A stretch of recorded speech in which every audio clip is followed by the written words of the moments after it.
Good day. Hi, Dr. Second Chance here. Going to continue our discussion on hurt people, hurt people. Please, if you're willing and able, please subscribe to the channel and support the channel. As I throw down some ideas, hopefully you'll find them interesting. So it's a fairly common understanding that people that have been traumatized either consciously or subconsciously or reflexively um, hurt other people. If people are a victim of, sexual assault when they're a child, or in a war or natural disaster, or other horrible things, victims of domestic abuse, verbal abuse, then those wounds often lead to both direct and indirect aggression. So when people say hurt people, let's talk about the hurting portion of it a little bit in terms of what people might do. There are what's called direct aggression. So some people may confront you, or at least are close to your proximity, such as close friends and family. And that often involves hurtful words, hurtful actions. There may be violence. There may be just the kind of sort of threat of losing their temper, which holds people and a family like hostage. People are walking around in eggshells. This would be sort of considered like a direct aggression. But people that have been hurt that get back at other people, again, consciously or not, may also do it indirectly, which involves no confrontation or direct confrontation. And things like this would be both um, gossiping. If they're in a rich friend network, they might even convince some of their friends to gossip about other people as well. But then it can also be passive. You may have been the victim yourself of somebody who doesn't answer their phone, always shows up late, or isolates and just gives you the silent treatment, or refuses to communicate about basic things. These are all ways that a hurt person may respond to you. And so, with that in mind, let's talk about a few other things about hurt people that seem to have been made a note of in various studies.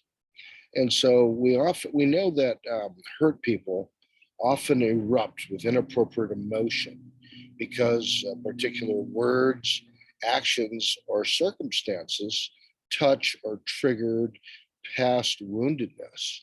You can see this with PTSD and people that have been in combat, where the sound of gunshot um, can reveal a whole host of responses. Uh, and so I think we've seen that all, a bunch, where things that have said, or maybe even a little joke or that have triggered this overwhelming, massive response. And you're there scratching your head, wondering, like, what I do, what I say. I didn't mean to cause trouble, but the response you got was surprising and often way out of proportion to what was done or said. Hurt people often occupy themselves with business, work, performance, and also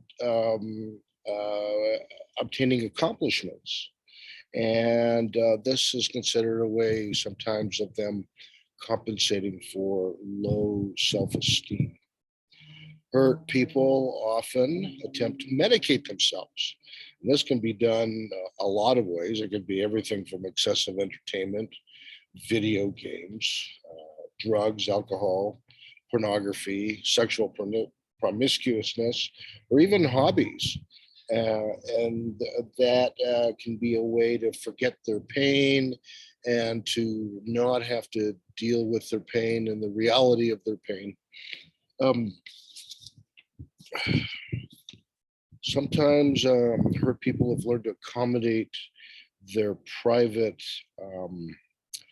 false self, some people would call it, or dark side. So they have sort of one side in private and one side in public. Um, and part of the problem that that causes is, you're doing it, or even if you don't know you're doing it, feelings of depression and self condemnation can still emerge into your current self. And so these are some of the things, as we continue to talk about hurt people that we see. On the last video on this, I'm going to talk about, um, an interesting observation. Not all hurt people hurt people. Many hurt people, even if they do accidentally um, and are aware of it, apologize and make amends, and try. They feel horrible about it. But there are a group of people, and we'll talk about this next, that enjoy hurting people, and they may have a difficult past, but they may also have certain personality types or disorders that involve some sadism and the actual enjoyment of seeing people hurt, planning to be cruel to people, and that sort of thing. And so we'll talk about that a little bit on the next one. But I think it is generally a good idea that if you sense or know someone's had a really difficult background or even just a bad day, at first to give them a little slack, a little grace, and then after that, there may be other things that have to occur, including encouraging them to get therapy, sometimes confronting about what they're doing, these sorts of things. Anyways, I'm Dr. Second Chance. I'm a licensed physician. I'm a recovery coach. I'm a person in long-term recovery.